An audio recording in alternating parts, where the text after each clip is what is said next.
السلام عليكم المشاهدين. كما كتشوفوا هو الببوش غسلناه وان شاء الله غادي نطيبوه.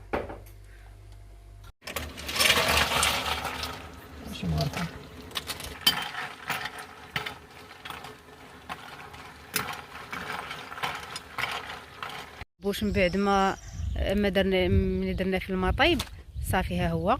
وهاد الكموسه هذه هي دار فيها العشوب، يعني راه كلشي كيعرف العشوب ديال الحلزون، يعني ماشي ضروري انني نقول شنو فيهم. حنا بغينا غير نشاركوا الطريقه ديالنا معكم. وهنايا درنا الماء درناه فوق العواد، هويا درنا هنايا هذه البرمه عاد غنجيبوا لها الماء طيب. درنا العواد وهنا درنا فليو، درنا ازير، درنا النعناع، درنا جلف ديال الرمان، وان شاء الله نشاركوه معكم. والسلام عليكم.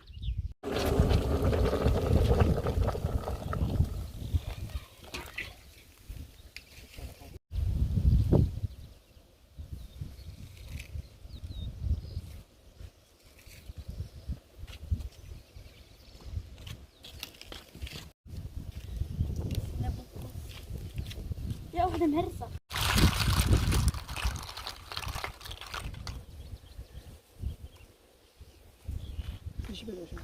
هذا هو الشكل النهائي ديال البلول ديالنا وديال الببوش. يعرف تبارك الله سي الببوش، غير بغيت نشاركو معكم وصافي.